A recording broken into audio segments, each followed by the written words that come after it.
नया देखे खातिर हमार चैनल के सब्सक्राइब करी और बेल आइकन के जरूर दबाई।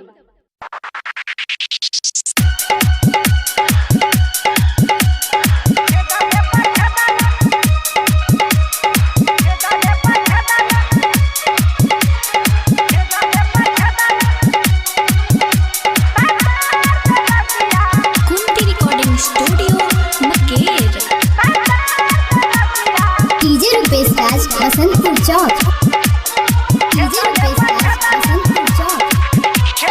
छेदले पछदले भतार दरदिया बड़ी गइल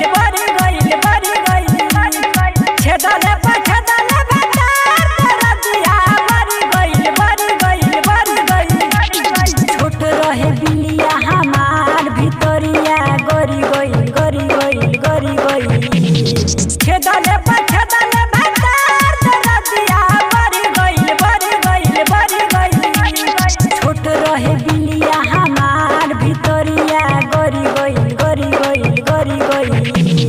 छेदले पछदले भतार दरदिया बड़ी गइल छेदले पछदले भतार दरदिया बड़ी गइल छेदले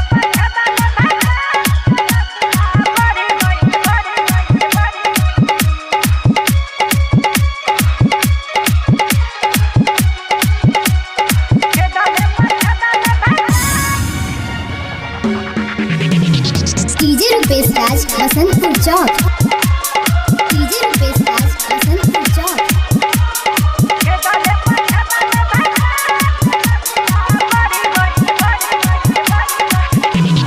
करत रहे दरद तू बुझल ना मरद तबो ना मनला हो लाई दी दवाई दिला भीतर घुसाई तनको ना जनला हो करत रे दरद तू बुझल ना मरद तबो ना मनला हो लाई दी दवाई दिला भीतर घुसाई तनको ना जनला हो दिल नाही लगवला सही ढुकवला हो तोहरा तो आइल मजा बाकी हमके रुलवला हो मनला ना बतिया हमार जिद पर हर गइल छेदले पछदले भतार दरदिया बड़ी गइल छोट रहे बिलिया हमार भितरिया गरी गइल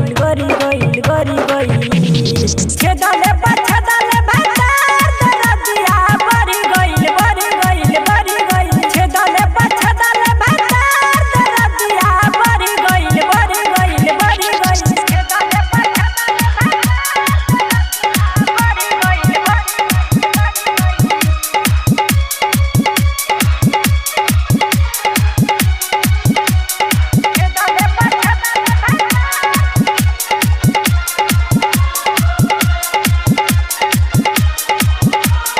डीजे रुपेश राज बसंतपुर चौक बीटू बेदर्दी लगाई दिना हरदी जलू बात मानी ना हो अनुआशिक दर्द होता ना के ठीक रउए संभाली ना हो बीटू बेदर्दी लगाई दिना हरदी जलू बात मानी ना हो अनुआशिक दर्द होता ना के ठीक रउए संभाली ना हो नाही सहले सहाताते हो रह के पीरा ताते हो दर्द से करी माई नाही तनको रहा ताते हो कहिला ना तनिको विचार